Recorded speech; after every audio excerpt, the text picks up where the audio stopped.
안녕하세요. HLB의 여기를 보면은 증거금 100%로 보라색으로 바뀐 것을 볼 수가 있겠습니다. 2월 16일에 이렇게 하락한 날에 바뀌었는데요. 키움증권 홈페이지에서 주식 상태 변경 이력을 볼 수가 있겠습니다. 028300 HLB의 종목 증거금 등급이 2월 16일자로 40%에서 100%로 바뀌었습니다. 이렇게 증거금을 바꾸는 것은 증권사마다 각자 기준이 있어서 바꾸는 건데요. 그러니까 키움증권에서는 HLB가 2월 16일자로 리스크가 커진 종목으로 인식을 한 겁니다. 그래서 증거금을 올린 겁니다. 증거금이 100이라는 것은 미수랑 신용을 쓸 수가 없다는 건데요. 만약에 증거금이 50%였다 그러면은 100만원치 주식 살려면은 50만원만 있으면 됩니다.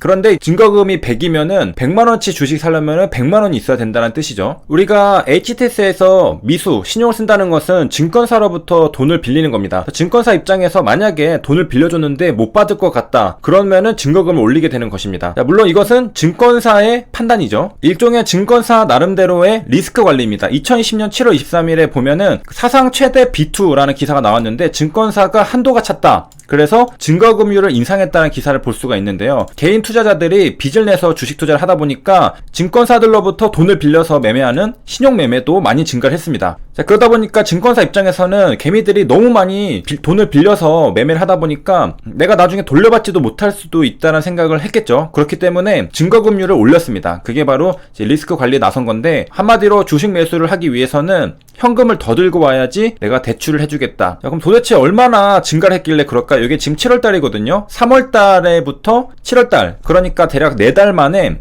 미래에셋은 신용융자 잔고가 1조원 증가했고, NH투자증권 또 1조원, 삼성증권 8천억, 한국투자 7천억, 키움증권 5천억. 그러니까 신용 잔고가 굉장히 많이 증가를 했습니다. 단지 4달 만에. 그렇기 때문에 이제 리스크 관리상 증거금률을 올린 것이고요. 너무 급격하게 증가하니까 미래에셋대우는 예탁증권 담보대출을 중단하기도 했습니다. 그래서 주식 채권을 담보로 맡기고 돈을 빌리는 건데 이 담보대출을 중단했습니다. 그리고 한국투자증권도 6월달부터 중단 중이었고, 자, 그래서 이렇게 돈을 빌려주는 것보다 신용융자로 빌려주는 게 수익이 더 좋은데, 그래서 이제 담보대출을 중단하고 신용융자로 돈을 더 돌릴 수 있는 그런 여력이 생기게 된다. 그래서 제가 알기로는 신용융자로 하면 한 연 9%인가 나오는 걸로 알고 있거든요. 만약에 이제 예탁증권 담보대출하면 그보다 이자가 더 적겠죠. 그래서 이제 더 쏠쏠한 신용융자로 돈을 돌리기 위해서 담보대출 막고 신용융자로 좀 더 돌렸다.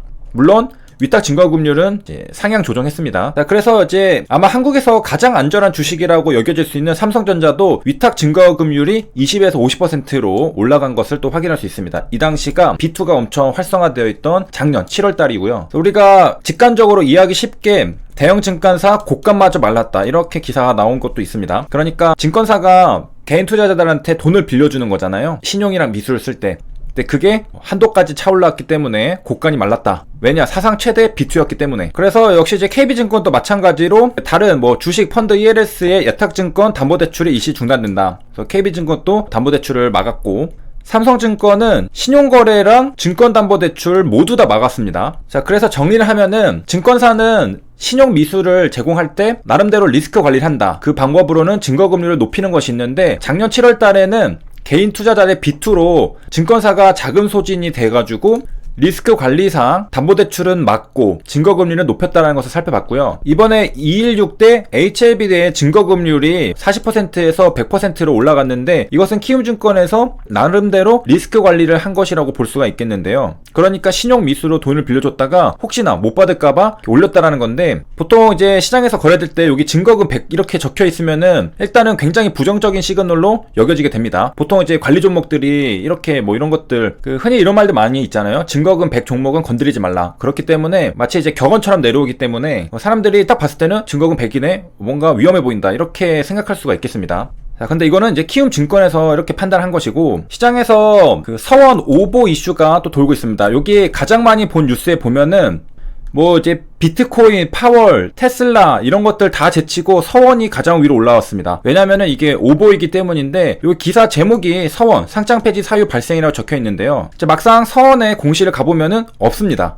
자, 여기에는 웨이브 일렉트로의 공시를 가보면 이렇게 2월 23일에 상장 폐지 사유 발생이라는 게 떠있죠. 그러니까 제목에는 서원이라고 적었는데 실제 내용은 웨이브 일렉트로입니다. 그래서 제목에 오보가 발생을 한 건데요. 서원의 주가는 안전한가? 지금 5% 떨어진 상태, 분봉으로 이렇게 되어 있고, 시간의 단일가에는 이렇게 마이너스에서 거래가 되고 있습니다. 자, 물론 웨이브 일렉트로는 진짜기 때문에 거래 정지가 되고 상장 폐지 사유가 발생한 상태죠. 그래서 2시 40분까지 거래가 되고서 정지가 됐습니다.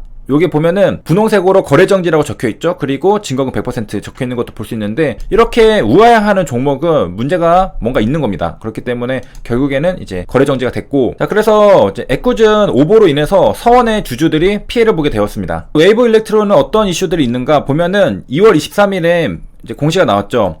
직전 사업연도에 당기순이익이 360억원 마이너스, 당해 사업연도에 당기순이익이 마이너스 270억원. 그러니까 계속해서 적자가 굉장히 크다라는 것을 볼 수가 있는데, 둘 다 마이너스긴 해도 직전 사업연도보다 좀 줄으니까 증감 비율은 뭐 영업이익 50%, 당기순이익은 30% 이렇게 적혀 있습니다. 자, 어떠한 부분에서 손실이 났느냐? 유형 자산 및 개발비 손상차손 인식에 따른 손실 발생, 이연법인세, 종속기업 영업권 손상차손 인식, 뭐 여러 가지로 손실이 발생을 했는데, 여기에 관리 종목 지정 우려 종목 이렇게 나와 있는데, 여기 보면은 최근 3 사업연도 중에서 이 사업연도가 자기자본 50% 초과 손실이 발생했다. 그래서 만약에 이게 확인이 되는 경우에는 관리 종목으로 지정될 수 있음을 알려드립니다. 자, 이와 관련해서는 우리가 과거에 상장 폐지 조건, 관리 종목 조건에 대해서 공부를 한 적이 있는데, 잠깐 복습을 하면은 코스닥 시장의 퇴출 요건입니다. 여기에 법인세 비용 차감 전 계속 사업 손실. 자, 아까 공시에 있었던 그 단어가 똑같죠. 법인세 비용 차감 전 계속 사업 손실. 요게 자기 자본의 50% 이상, 2회 이상 발생하면은 관리 종목으로 지정이 될 수가 있습니다. 그러니까 최근 3 사업연도간 2번 2회 이상 자기 자본의 50% 이상을 요 손실로 까먹으면은 관리 종목이 된다라는 건데요. 우리가 거래 정지는 정말 당하면은 괴롭거든요. 그런 것들을 피하기 위해서는 재무제표를 살펴봐야 됩니다. 요게 11월 17일에 나온 분기보고서인데, 자, 요것만 확인해도 적자가 굉장히 컸다라는 것을 볼 수가 있겠습니다. 여기 보면은 자본 총계가 지금 여기 450억 원이었는데 160억 원밖에 남지가 않았죠. 여기서도 일단 반토막이 난 상태입니다. 자, 그리고 여기에 영업이익 마이너스가 240억 원. 지금 자본 총계가 160억 원인데 영업이익이 마이너스 240억 원입니다. 자본 총계를 훌쩍 뛰어넘는 손실이 나온 거죠. 자, 그래서 여기만 봤어도 굉장히 지금 상태가 안 좋다라는 것을 알 수 있는데요. 자, 이러한 종목들은 물론 이제 주주님들에게는 죄송한 얘기지만은 극단적으로 피해야 됩니다. 이게 2019년인데 여기에서도 문제가 발생을 했죠. 이게 개선이 안 되니까 2020년 거에서도 지금 영업이익이 마이너스 130억, 당기순이익 마이너스 270억, 적자가 줄어들긴 했어도 굉장히 적자인 상태이기 때문에 지금 자본 총계가 130억 원밖에 안 되잖아요. 굉장히 그 맷집이 약해진 상태인데 여기서 손실이 그대로 마이너스 뭐 100억 이상씩 찍힌다. 그러면은 당연히 자기 자본을 50% 초과하는 손실이 발생하게 되겠죠. 그래서 이 사업 연도가 해당이 되니까 관리 종목 지정이 될 수가 있는 그러한 우려가 생겼다. 그래서 이게 이제 확정이 되면은, 확인이 되면은 관리 종목으로 지정이 됩니다. 이게 웨이브 일렉트로의 문제였는데 지금 제목이 서원으로 잘못 나왔다라는 거. 서원은 어떤 게 있었나? 뭐 파생상품 거래 손실 이런 게 있는데, 요거 그 비철금속 상품 선물 및 선물한 거래에서 이제 손실이 발생했다. 그러니까 가격 변동을 해지했는데 거기에서 손실이 발생했다라는 것이고, 그러다 보니까 영업이익이 플러스가 나도 당기순이익은 마이너스로 적자 전환한 것을 볼 수가 있겠습니다. 자, 이것은 뭐 구리 가격, 원달러 환율에 대한 해지를 했기 때문에 영업과 관련된 건 아니죠. 그래서 영업의 손실 발생으로 찍혀 있고, 그래서 영업이익은 플러스지만 당기순이익은 마이너스인 상태다. 이렇게 나온 것을 확인할 수 있겠습니다. 그래서 이번 시간에는 HLB가 키움증권에서 증거금이 40%에서 100%로 2월 16일에 변경이 되었다는 사실이나 서원 상장 폐지 오보가 나왔다는 것도 살펴봤습니다. 여기까지 시청해주셔서 감사합니다.